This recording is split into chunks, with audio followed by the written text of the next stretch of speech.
길과 문명, 기강호 문명과 역사. 길이 문명을 만든다. 중국은 만리장성을 쌓았지만 로마는 지십만 리의 도로 만들어. 성을 쌓는 자는 반드시 망하고 길을 닫고 끊임없이 이동하는 자는 반드시 흥한다. 돈 유쿠크. 고속도로 만들면 소수의 부자가 그들의 젊은 처첩들을 옆자리에 태우고 전국을 놀러다니는 유람로가 되지 않겠는가? 변형윤 교수. 로마 문명의 상징 아피아가도. 사진 게티 이미지 코리아.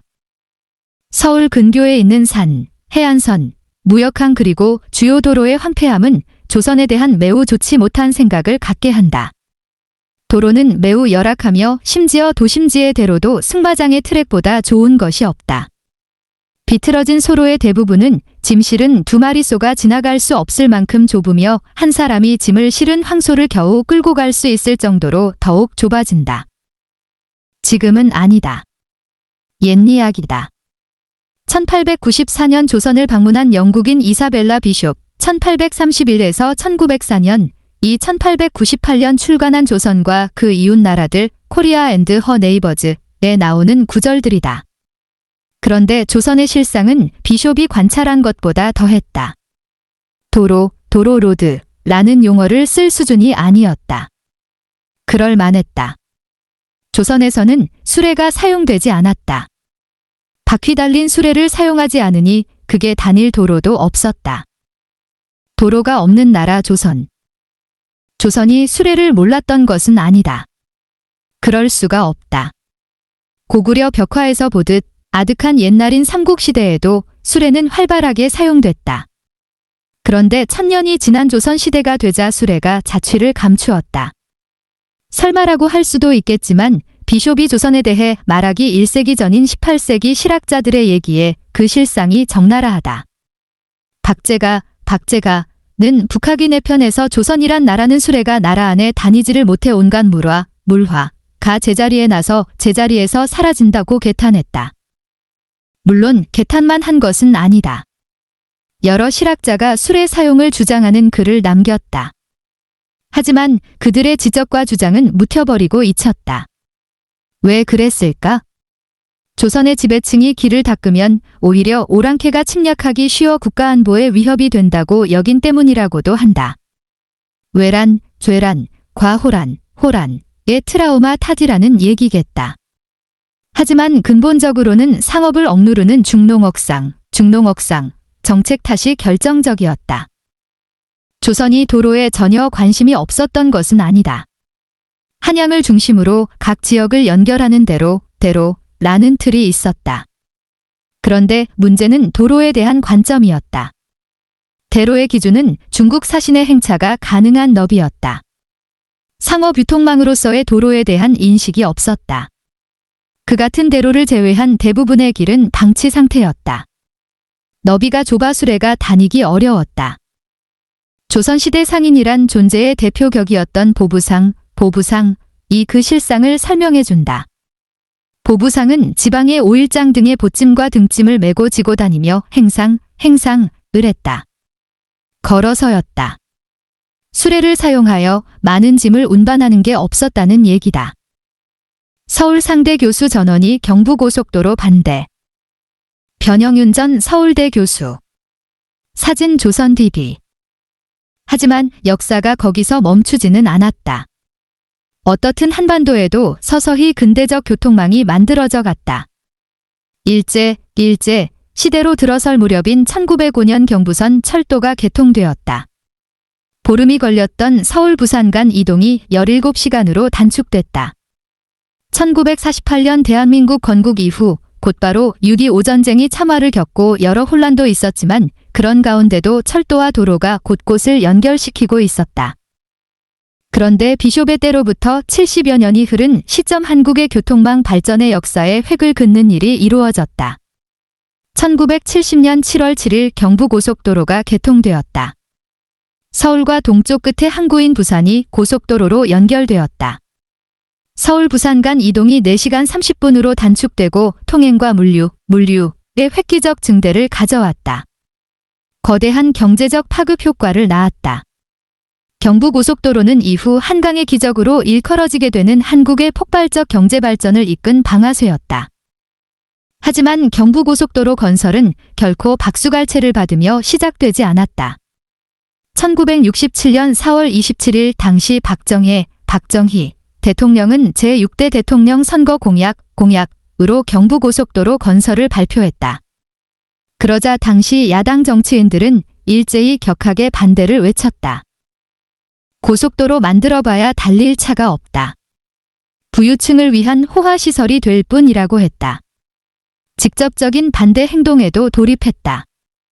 건설 현장에 드러누웠다.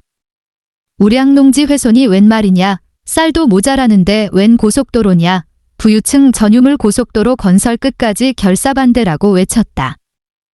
그런데 야당만이 아니었다. 당시 경제학자들도 일제히 반대 목소리를 높였다. 서울대 상대교수 전원이 반대 성명을 냈다.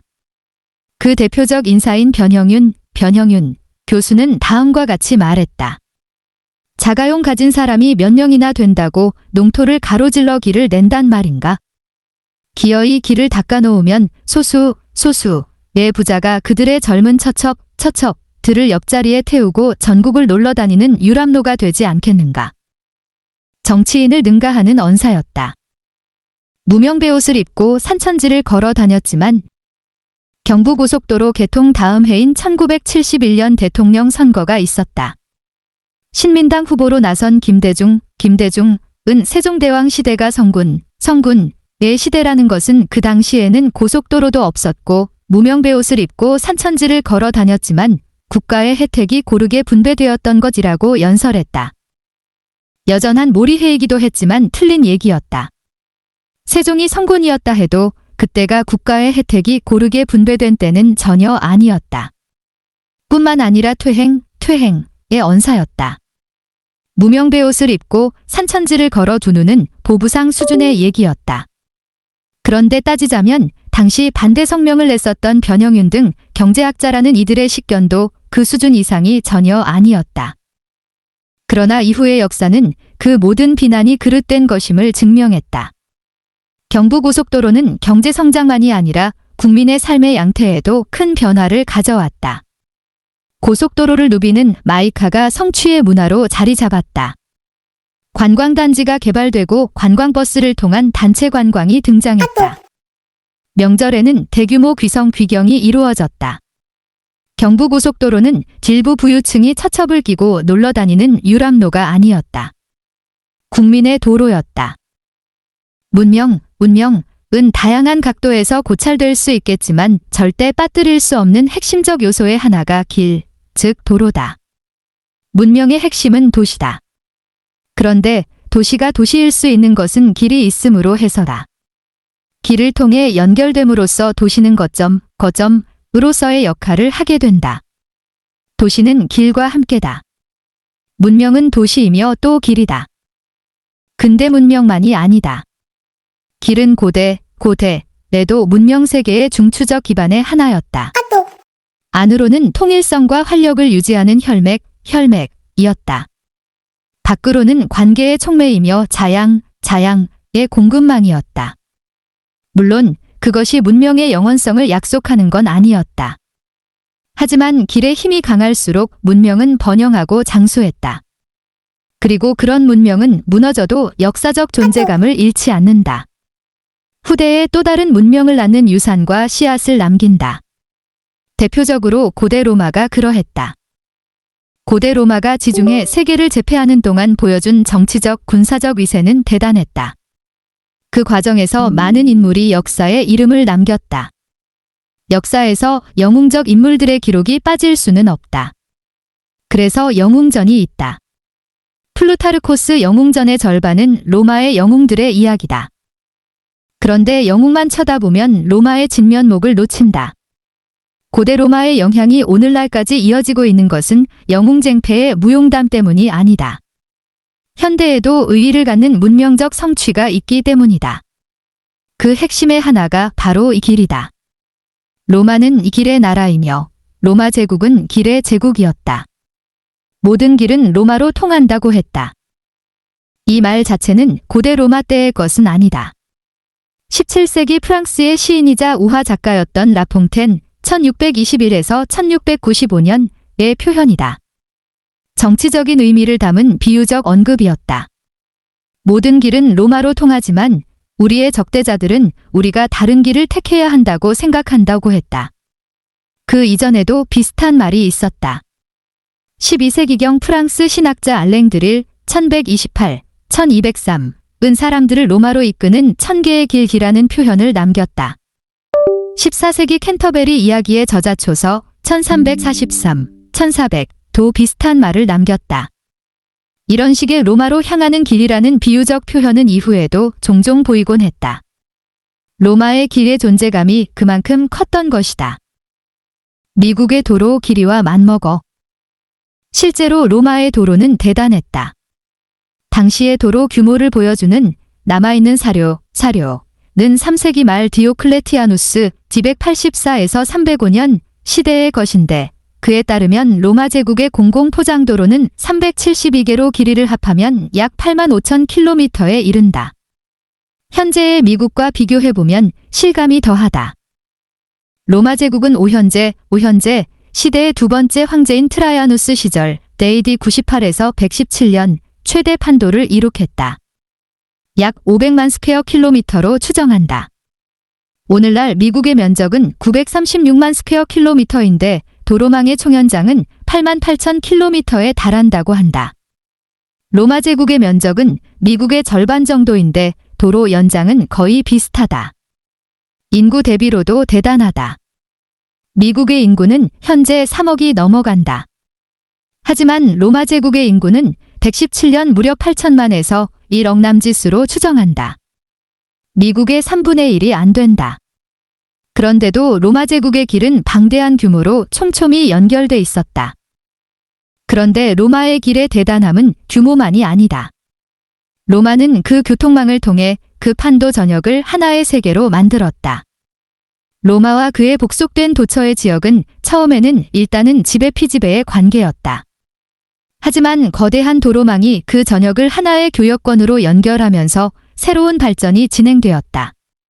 종족적 문화적 구분을 넘어 로마법적 보편성을 기준으로 한 로마인이라는 관념이 자리 잡아갔다. 지리적 의미에서가 아니라 문명적 함의에서의 지중해 세계가 자리 잡고 보편 세계로서의 로마 문명 세계가 형성됐다. 그러면서 로마 시민권의 부여도 확대돼 갔다. 212년에는 로마 제국 내 모든 자유민에게 로마 시민권이 주어졌다. 그런 과정을 보여주는 한 사례가 기독교의 사도 바울이다. 바울은 유대인임과 동시에 로마 시민이었다. 바울은 로마의 도로망을 따라 이동하며 전도 여행을 했다. 바울의 전도 여행은 제국의 수도 로마까지 이어졌다. 로마 최초의 국도 아피아가도 바이어 에피어를 통해서였다. 로마와 동맹을 연결시킨 도로.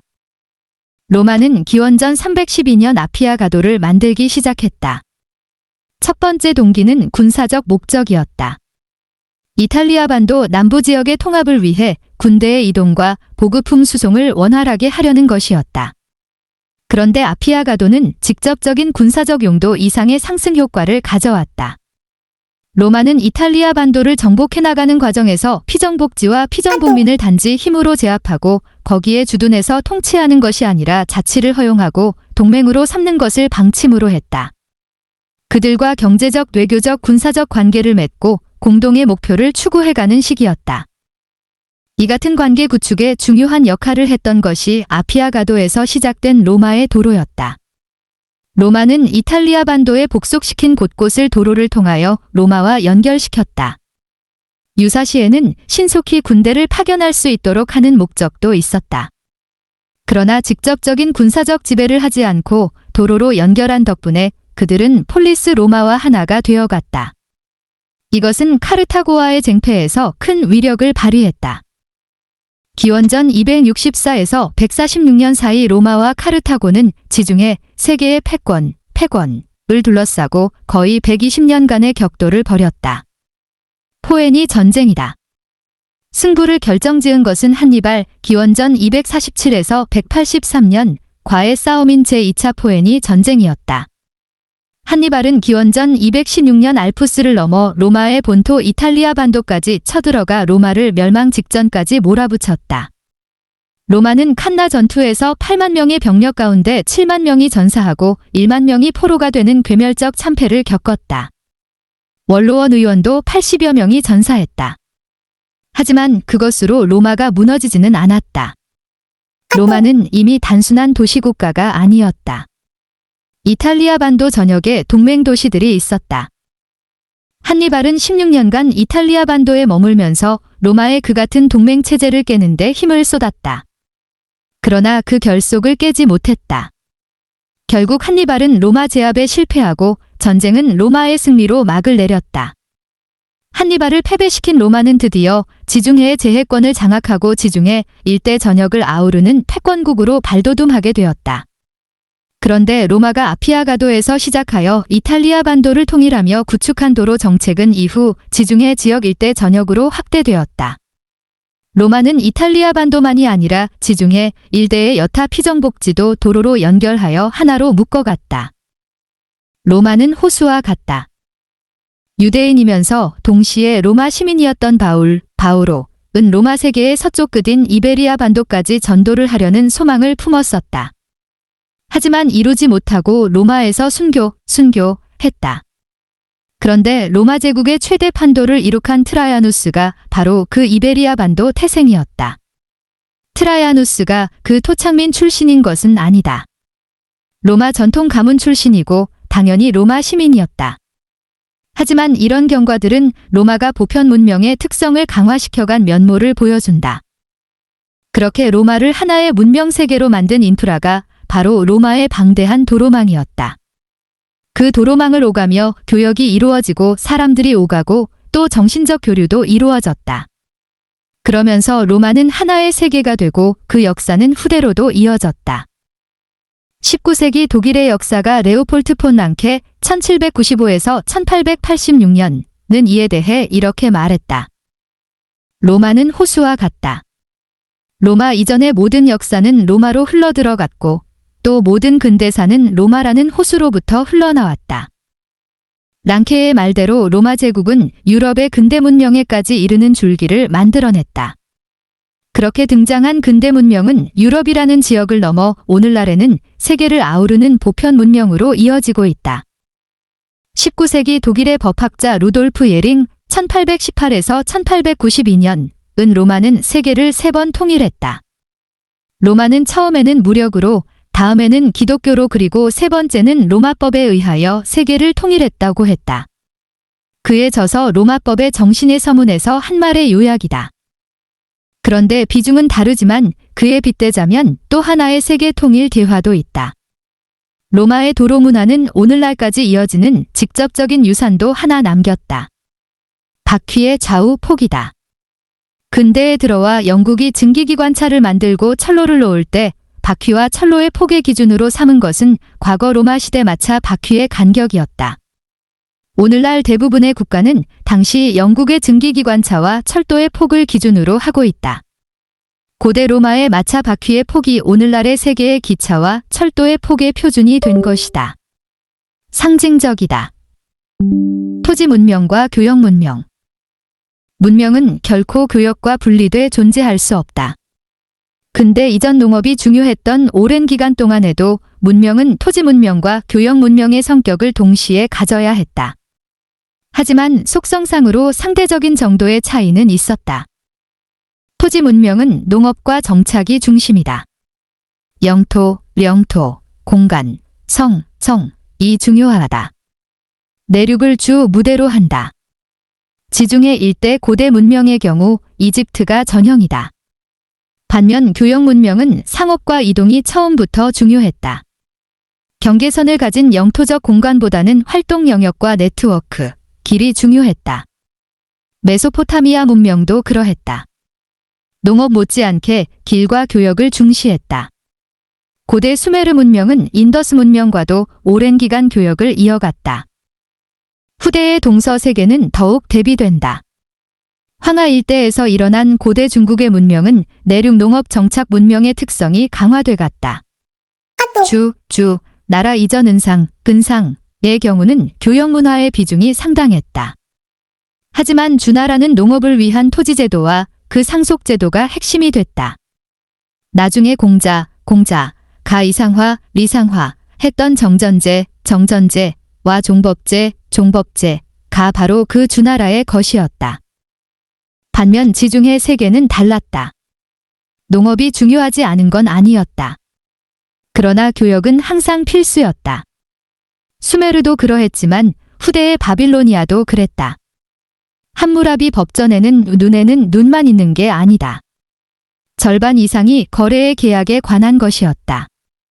이후에 페르시아 제국에 대해선 모든 길은 페르세폴리스로 통한다고 일컫기도 한다.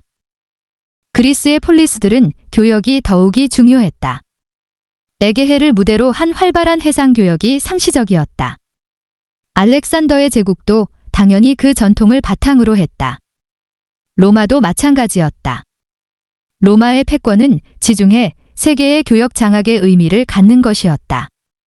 로마가 맞서야 했던 카르타고부터가 지중해를 누비던 페니키아 상인들이 만든 도시국가였다. 열린 제국, 닫힌 제국. 만리장성은 한 번도 외침으로부터 중국을 구원해주지 못했다. 사진 조선 DB.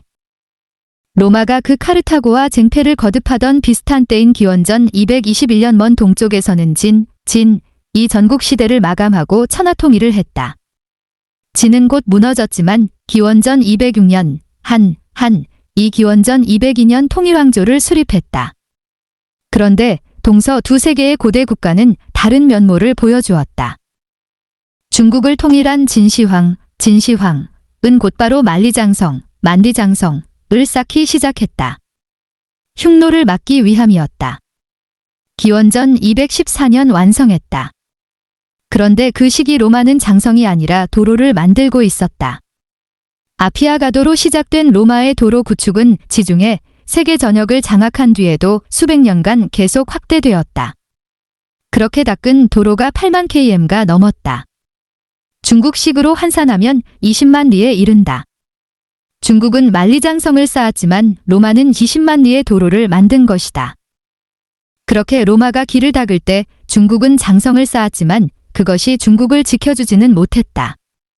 중국을 정벌한 유목 세력 가운데 만리장성 때문에 중국에 쳐들어가지 못한 경우는 없었다. 몽골의 원, 여진의 청 모두 마찬가지다.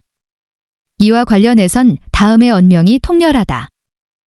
성을 쌓는 자는 반드시 망하고 길을 닦고 끊임없이 이동하는 자는 반드시 흥한다. 몽골의 칭기즈칸의 말이 아니다. 돌궐의 장군 돈 유쿠크의 말이다.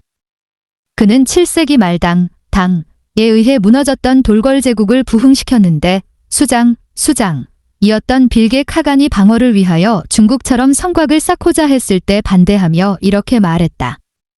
돌궐의 강점은 초원을 이동하는 기동성에 바탕한 선제 기습 공격에 있는데 이를 잊고 성체에 갇혀 방어에 몰두하면 안 된다는 것이었다. 돈 유쿠크의 말처럼 만리장성은 중국의 땅을 지키는데 무력했다. 구분과 폐쇄의 DNA를 굳히는 담벼락 이상이 아니었다. 이와 관련해 로마인 이야기의 저자 시오노 나나미는 이렇게 말했다. 중국은 역사적으로 중화 사상을 견지했습니다. 자신들이 세상의 중심이란 거죠. 일종의 대국병입니다. DNA에 각인된 민족주의에 가깝지요. 하지만 과거를 돌아봅시다. 기원전 2, 3세기 로마와 중국은 기술 수준이 비슷했습니다. 하지만 한 일은 서로 달랐습니다. 로마가 모든 길은 로마로 통한다며 속주, 국가의 도로를 닫고 수도를 공급하며 교류를 활성화한 반면 중국은 이민족, 지민족으로부터 자신들을 지키기 위해 만리장성을 쌓았습니다. 한쪽은 열린 제국이었고 한쪽은 닫힌 제국이었던 거죠. 그 차이는 엄청나게 크다고 봅니다. 당은 달랐다. 중국이 다른 면모를 보였던 적도 있었다. 시기다. 수나라는 고구려 침공에 실패하면서 얼마 못 가 무너졌지만 뒤를 이은 당나라는 달랐다. 시오노 나나미의 표현을 빌리자면 혈린 제국이었다. 그럴 만한 연유가 있었다. 수나라 양제는 황하에서 장강까지를 잇는 대운하를 건설했다. 장대했다. 당은 그것을 이어받았다. 대운하는 중국의 남북방을 경제적으로도 하나로 연결시켰다. 당의 번영은 이와 무관치 않다. 종족적 특성도 지적된다. 중국 역사가 진인각 1890에서 1960년 은 수당제도연 원략론고 수당제도연 원략론고라는 저서에서 수당제국을 건설한 세력은 순수 한족이 아니라 선비족이 중심이 된 호한융합 세력인 관롱집단이라고 했다. 확실히 당은 전형적인 한족 문화와는 달리 매우 개방적이었다. 그 개방성의 활력이 번영에 힘을 더했다. 통일 신라의 번영도 그 연장선에 있었다. 이 같은 번영은 이후의 정치적 격변과 상관없이 후대의 원 시대에도 이어졌다. 고려도 그 번영의 일원이었다. 개경에는 회회, 아비로 불리는 이슬람 상인이 와 있었다. 신라 때부터 이미 왔었다고도 한다. 그러나 몽골에 의한 원의 지배가 끝나고 나라가 등장하면서 중국은 다시 닫힌 제국 장성의 나라로 복귀했다. 오늘날 남아있는 만리장성은 명나라 때 재구축한 것이다. 상징적이다. 바다도 닫았다. 명나라 초기 정화의 함대가 멀리 아프리카 인근의 마다가스카르 섬까지 나아가기도 했다. 그러나 교역과는 상관없는 과시성이었다. 명은 결국 원정을 중단하고 함대도 파괴했다. 자료도 불살랐다. 섬에서 사람들을 내쫓는 공도정책, 단행까지 했다. 장성과 중화주의라는 자폐적 이데올로기를 전형으로 한 중국의 토지 문명적 특성은 그렇게 귀결되고 굳어졌다. 명을 상국으로 모셨던 조선도 그것을 그대로 따라갔다. 로마의 이길 문명의 DNA. 1968년 12월 21일 경부고속도로 1단계 구간인 경수고속도로와 경인고속도로 개통식에서 박정희 대통령은 샴페인을 고속도로 바닥에 뿌리며 자축했다. 사진 국가기록원. 반면 지중해를 내해로 만들고 육지에는 거대한 도로망을 구축한 고대 로마의 전통은 이후의 서구 세계의 길과 교역을 중시하는 특성을 문명적 DNA가 되게 했다. 중세 시기 지중해 해양교역의 선두주자였던 베네치아는 교황청과 이슬람권과의 무역 문제로 갈등을 빚었을 때 할 수 있는 것은 장사밖에 없습니다. 라는 호소의 서한을 보낸 바 있었다. 대항해 시대가 열린 이후 근대로 접어들어가면서는 네덜란드 영국이 그 뒤를 이었다. 앞서거니 뒤서거니 동인도 회사라는 상사를 만들어 세계 도처로 나아갔다. 그 DNA는 미국으로도 이어졌다. 해양의 시대가 도래한 이후 길은 더 이상 육지의 도로만이 아니다. 이제 세계를 연결하는 가장 중요한 길은 해양로다. 하늘을 누비는 항공로도 뺄 수 없다. 하지만 길이라는 본질에서는 마찬가지다. 만리장성이 아니라 20만 리의 도로를 닦은 고대 로마 문명의 DNA는 이제 세계를 연결하는 연결망으로 작동하고 있다. 길의 문명은 그렇게 현대를 지배하고 있다. 로마의 최초 도로인 아피아가도는 2300년이 지난 오늘날에도 남아있다. 이탈리아의 중요한 관광자원의 하나이기도 하지만 곳곳에서는 사람과 자동차가 오가는 도로로 여전히 사용되고도 있다. 그 아피아가도는 로마에서 시작하여 이탈리아 반도 장화의 뒷굽에 해당하는 남부의 종점인 브린더지 항구까지 이어진다. 약 540km다. 경부고속도로의 길이가 416km이니 아피아가도가 좀 더 길다.